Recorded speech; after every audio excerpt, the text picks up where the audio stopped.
Salam, selamat pagi saudara yang dikasihi oleh Tuhan Yesus Kristus. Apa kabarnya di pagi hari ini saudaraku?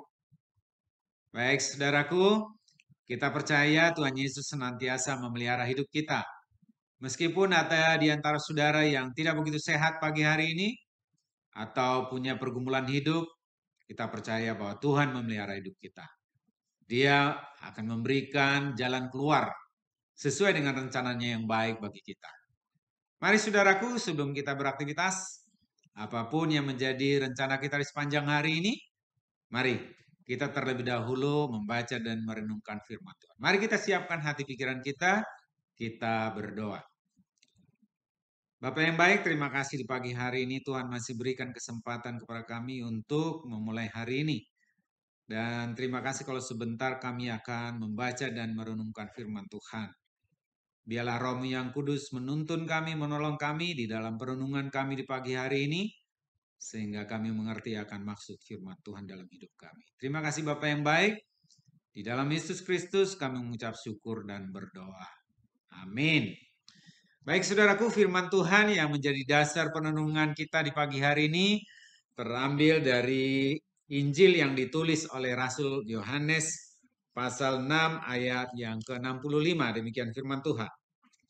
Lalu ia berkata, sebab itu telah kukatakan kepadamu, tidak ada seorang pun dapat datang kepadaku kalau Bapa tidak mengaruniakannya kepadanya. Demikian firman Tuhan saudaraku. Nah sebenarnya ini ada cerita sebelumnya. Di pasal 6 ini adalah ketika Tuhan Yesus memberikan makan 5.000 orang. Orang-orang bergerombol ingin mengikut Tuhan karena melihat mukjizat yang sudah dilakukan oleh Tuhan. Ya, mereka lihat, wah luar biasa ini Tuhan Yesus. Sehingga mereka ingin mengangkat Tuhan Yesus sebagai raja orang Israel pada waktu itu. Jadi mereka benar-benar ingin supaya Tuhan Yesus itu menjadi raja. Karena mereka percaya ini nabi yang turun, yang diutus oleh Allah. Nah melihat keadaan seperti itu, Tuhan Yesus menyingkir ke bukit. Dan murid-muridnya juga berlayar menyeberang danau. Kemudian Tuhan Yesus menyusul. Orang-orang gerombolan tadi mencari di mana Tuhan Yesus. Mereka cari kemana Tuhan Yesus pergi. Dan mereka juga ikut menyeberang. Dan kemudian bertemu dengan Tuhan Yesus. Dan berkata, dari mana saja Tuhan Yesus katanya. Wah, Ya, mereka mencari-cari karena mereka pengen ada orang yang punya kuasa yang akan menyelamatkan bangsa Israel ya. Karena pada saat itu orang Israel sedang dijajah oleh bangsa Romawi. Nah, tapi Tuhan Yesus katakan, engkau atau kalian mengikut saya bukan karena ingin benar mengikut aku, tetapi karena engkau atau kalian sudah melihat mujizat yang sudah kuberikan, yaitu memberikan makan. Jadi kalian datang oleh karena makanan. Wah, pedas juga ya teguran Tuhan Yesus Kristus. Sehingga mereka berkata, lah lantas apa yang harus kami kerjakan? Tuhan, katanya. Yesus katakan, ikutlah aku. Makanlah dagingku. Minumlah darahku, karena aku adalah roti hidup. Wah, itu satu pernyataan yang tidak dimengerti oleh orang-orang tersebut. Mereka mengandalkan pikiran logikal mereka. Bagaimana kami makan daging Tuhan Yesus Kristus dan minum darah? Karena Tuhan Yesus adalah roti hidup. Mereka tidak memahami itu. Nah, sehingga dikatakan oleh Tuhan Yesus Kristus, tidak ada seorang pun yang dapat datang kepadaku kalau Bapa tidak mengaruniakannya kepadanya. Nah, saudaraku, pernyataan Tuhan Yesus Kristus akan dimengerti ketika kita sudah menerima Yesus Kristus sebagai Tuhan dan Juru Selamat. Saudaraku, ada banyak orang dengan motivasi yang macam-macam untuk mengikut Kristus. Ya, mereka datang mengikut Kristus supaya ya punya agama, atau mereka menghendaki sesuatu yang baik di dalam hidup mereka senantiasa. Jadi katakan kalau orang Kristus itu kan senantiasa diberkati oleh Tuhan, tidak pernah kekurangan ya, tidak pernah punya masalah. Nah, itulah motivasi orang untuk mengikut Kristus, menjadi orang Kristen. Tetapi sesungguhnya mereka belum menerima Tuhan sebagai juru selamat mereka. Saudaraku, di mana posisi kita saat ini, saudaraku? Apakah kita mengikut Kristus karena ada motivasi, tetapi kita tidak memahami arti daripada mengikut Kristus? Saudaraku, kita mengikut Kristus karena memang Tuhan sudah mengaruniakan keselamatan kepada kita. Karena kita ini adalah orang yang berdosa, saudaraku. Kita penuh dengan dosa dan kejahatan. Ya, tidak ada seorang pun yang benar. Tak seorang pun. Tidak ada seorang pun yang dapat diselamatkan oleh karena keberadaannya sendiri.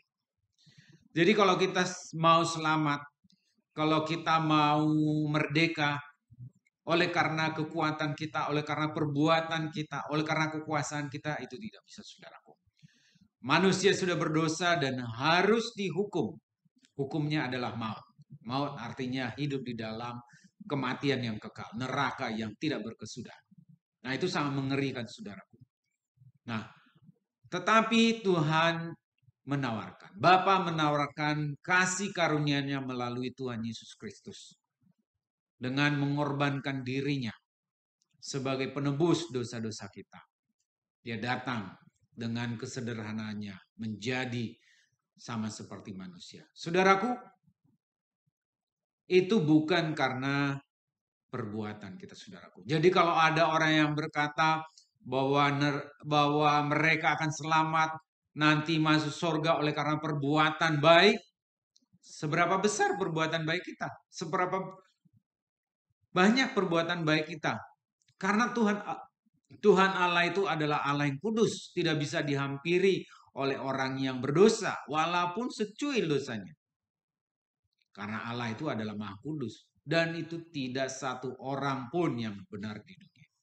Oleh karena itu, kita harus dikuduskan terlebih dahulu.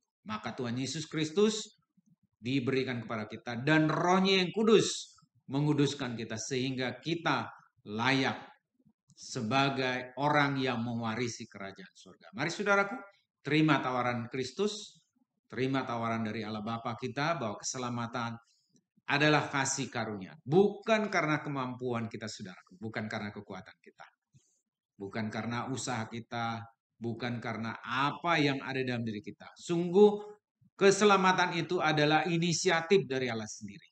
Inisiatif dari Bapa sendiri. Mari saudaraku, kita syukuri Suatu berkat anugerah lebih dari segalanya dalam hidup kita. Nah, motivasi kita mengikut Kristus adalah dasar karena kita sudah diselamatkan Kristus. Bukan supaya kita mendapatkan berkat-berkat seperti apa yang sering disampaikan. Kalau ikut Kristus, maka hidupnya akan baik. Saudaraku, mari kita jalani hidup kita dengan senantiasa bersyukur kepada Tuhan. Dan apabila saudara ada yang belum meyakini bahwa hidupnya selamat dan merdeka, terimalah tawaran kasih karunia Kristus. Amin. Mari kita berdoa. Bapak yang baik, terima kasih buat firman-Mu yang boleh kami renungkan di pagi hari ini. Bapak, kami bersyukur buat kasih anugerah, karunia keselamatan yang sudah Tuhan berikan kepada kami melalui Yesus Kristus Tuhan dan Juru Selamat kami. Sungguh kami ini tidak ada apa-apanya. Kami tidak mampu menyelamatkan diri kami dengan perbuatan baik, dengan apapun yang ada dalam diri kami, Bapa. Tetapi sungguh oleh kasih anugerah daripada Tuhan sendiri kepada kami. Terima kasih Bapa yang baik. Dan ampuni kami apabila kami sering menyalahgunakan keselamatan yang sudah Tuhan berikan kepada kami. Sering mengartikan keselamatan kami dengan tidak benar. Dan tidak setia di dalam perintah-perintah. Terima kasih Bapa, karena Engkau baik senantiasa mengajar kami, menolong kami dan mengampuni kami. Terima kasih Bapa yang baik, di dalam Yesus Kristus Tuhan dan Juru Selamat kami mengucap syukur dan berdoa. Amin. Baik saudaraku, selamat beraktivitas di sepanjang hari ini. Tuhan Yesus memberkati kita semua. Horas.